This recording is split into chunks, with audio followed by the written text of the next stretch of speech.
we have in the studio with us today Samuel Ajako. He's the social media influencer and also managing director, Venture Capital and Investor Network. And he joins us for more discussion on this. Good morning and welcome to Daybreak Extra. Thank you for having me.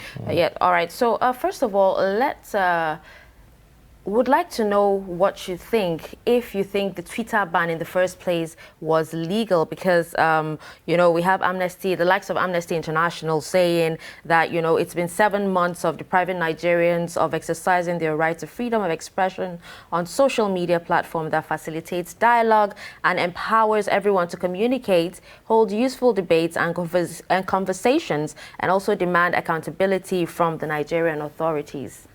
Okay, first off, I don't think that it was in a just order that the federal government suspended Twitter. However, the case of its legality now is subject to that of the courts, if it would go there.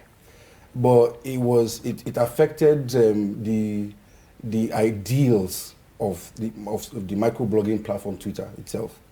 So just like any other country, who had that same operation with Twitter and other social websites, we were the second country to have a foot, or to stamp our foot down on Twitter for a social media platform, for instance. So US did the same, or were struggling to do the same with Twitter when it had the same case with us here. So a ban, was it legal? It was not just right, but to define its legality is a different ballgame entirely. Okay, well, the government has raised certain issues, you know, about, you know, tax payment, about the presence of Twitter in Nigeria, whether Twitter can be regulated within Nigeria and the rest of them. And so, as a result of the suspension, they are saying that Twitter have agreed to certain terms, which I would like to highlight here. Now, one of it is that the social media Twitter has agreed to pay applicable tax and establish a legal entity in Nigeria in the first quarter of 2022. Also, that Twitter appoints a designated country representative to interface with Nigerian authorities by 2023 and register with the Corporate Affairs Commission. Now, the third one is that the platform is expected to enroll Nigeria in its partner support and law enforcement portals. The law enforcement portal provides a channel for the law enforcement agencies to submit a report with a legal justification where it suspects that content violates Nigerian laws. So in other words, there will be much more closer look on what the Twitter is doing in Nigeria. And then Twitter has agreed to also act with a respectful acknowledgement of Nigerian laws and the national culture and history on which such legislation has been built, and work with the federal government of Nigeria. And then these are some of the terms that have been agreed upon. Don't you think that these are germane issues that needed to have been sorted long before now? And is this not a progress in your own thinking? I think we're drawing wins where we shouldn't be celebrating. This is not one of those issues that the government should be celebrating a victory over. One, you know, what we have done now has opened doors for other countries to take action to and start doing same. So imagine having Ghana, where Twitter's headquarters is in Africa now, bring up such policies that you must have a country representative. That means every other country around the world must have a representative. It is the same reason why, if I'm also the head of Twitter, I will not put the headquarters in Nigeria. It is the same reason, because we create policies that are unfavorable for businesses.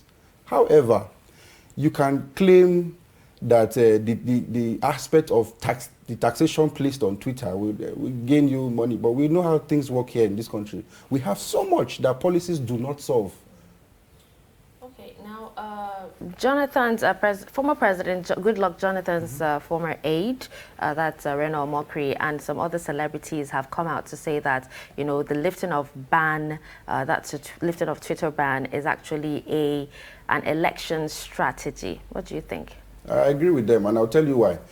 if you take the history of when the Twitter was supposed to be suspended, it was around August, 5th or 6th of August, when 2021, when the communication minister said that it's a matter of weeks, it's a matter of days. Twitter has agreed to all our terms and to be suspended. This is 2022 now. We entered January and we had it. And I'll tell you why this is strategic. We have less than, I think, 13 months or so left for the elections, 13 or 14 months left for the elections. And you're telling us now that the microblogging platform that you suspended for unheld grounds on, you are now lifting that suspension now. And there was no official, there was no agreement that Twitter had a dialogue with the federal government. It was Twitter has agreed to the terms. Twitter had agreed to the terms that were given by the federal government. There was no room for dialogue by Twitter on any one of those terms. So this is just a strategic. I'm even sure it will be surprising that Twitter has even we hear about this. Oh, we have been suspended in Nigeria. We didn't know because there's no Twitter office yet. That, to the best of our knowledge, that is in Nigeria yet. So yes, it's strategic. So meaning that it's not like Twitter has, fulfilled all of those things that they agreed to. I can tell you for a fact that Twitter has not fulfilled. We don't have a country. Is there a country rep in Nigeria that we're aware of yet? No. So how many attempts have been made that FG decided to lift it after saying they have met all the requirements? So let's face this thing here. It's a political move. Okay. Now, while, we're counting our losses, the government says, gains were also made from that particular ban. And they said ongoing economic and training opportunities as the company considers to expand,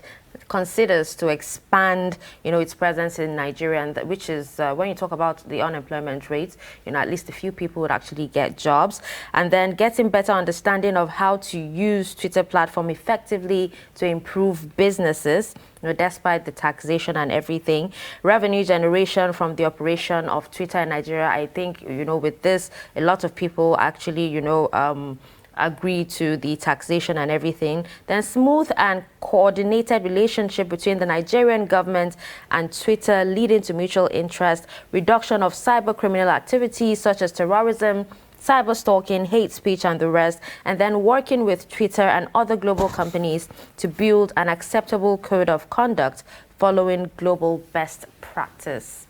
These are the gains that the government said were made from the ban. Again, I don't feel this is one of the... Nigeria is peculiar. We have so many issues than to be celebrating the gain of what you call a gain, lifting this ban on Twitter. I don't see this as a gain, and I'll tell you why. If you are not careful in Nigeria, we will get to the point where we would have what I call governmental muscling of information. So you want to have a representative of a particular company that allow people to express themselves freely. So you can tell the person tomorrow that, please, I don't like this person, remove it. What if this person, the country rep, when they choose to have a country rep, refuses to agree? What then happens? Have we thought about that? So I feel all this was cooked up in the room and just written and sent to the public. That is not, and let's get the people were still tweeting before, with or without the suspension. People didn't even know, some people on Twitter didn't even know that there was even a ban. They were using VPN. So these platforms have algorithms that you cannot just wake up in the morning and create a policy that would work. They have other countries. If all the social media platforms combine, put their efforts together, they are more powerful than any government. So we are trying to create a system where we can checkmate every information. At the same time, we have to find the balance, and which the government was claiming that they have found the balance, where you can control the information that goes to the public and not. It's the same thing that happens to newspapers before now. So I don't think these are gains. These are not victories to be celebrated. We have insecurity to deal with. All right, now if you look at the losses that were recorded, how would you quantify, the losses as someone who worked closely with this, technology, and what does it now mean after the lifting of the suspension for you to get back to where things were before then? Especially for small businesses as well. Okay, so we were we did our best to abide to the law. That's one. We run a venture capital company where we look for startups to invest in, and we have investors backed up in a pool. Now, one of the channels we used in doing due diligence then was Twitter, to verify how long these businesses have been and how genuine their customers have been or have been with their products. And that was one of the benefits we had with Twitter. Now, when Twitter was suspended, it was a lot difficult to now find or to say this company is genuine, what they have been doing in Nigeria or in other parts of Africa. It was difficult to track those companies' progress. Well, lifting it now, should I say it made any difference? Because we found an alternative to tracking businesses that we work with. But lifting the ban now, yes, it opens more doors, but this is the danger I see. It has created restrictions now for Twitter. So Twitter has said something that we might not have, or will do something that we will not see now. They will change the way Twitter operates globally than what we see here in Nigeria. So it will affect how you even gain data, how you do data analysis in terms of working with those startups. Because it will take a while before people will now understand the new terms or the new algorithms that will be set for Nigerian market. So it's not entirely a celebratory news yet. So people will expect to go back to Twitter and see what they are used to. But I'm sure in a couple of months, Twitter will change its operation, even maybe its interface here in Nigeria. Okay, but how do you think that the ban has actually affected the platform itself? Because 7 months is actually a long time for a lot of people to be away from Twitter. Did it really affect Twitter? I don't think it affected Twitter. I don't in know. terms of, yeah, of course. If you look at followership, the number of people that use the platform, you just said that you've tried to us as business owners and who use the platform. I don't think it affected Twitter as a body. Now it's just. I mean, some people stayed away from Twitter, right, as a result of this suspension. Some people got used to staying away from Twitter. People that stayed away from Twitter had no business on Twitter. They are not giving Twitter any money. They are not paying for ads. Yes, but Twitter needs the followership, isn't it? That's what I'm trying to tell you. People that stayed away from Twitter are those that were receiving in this part of the world. However, they constitute less than 25% of the entire population that use Twitter. There are many. Do you know that VPN sales increased?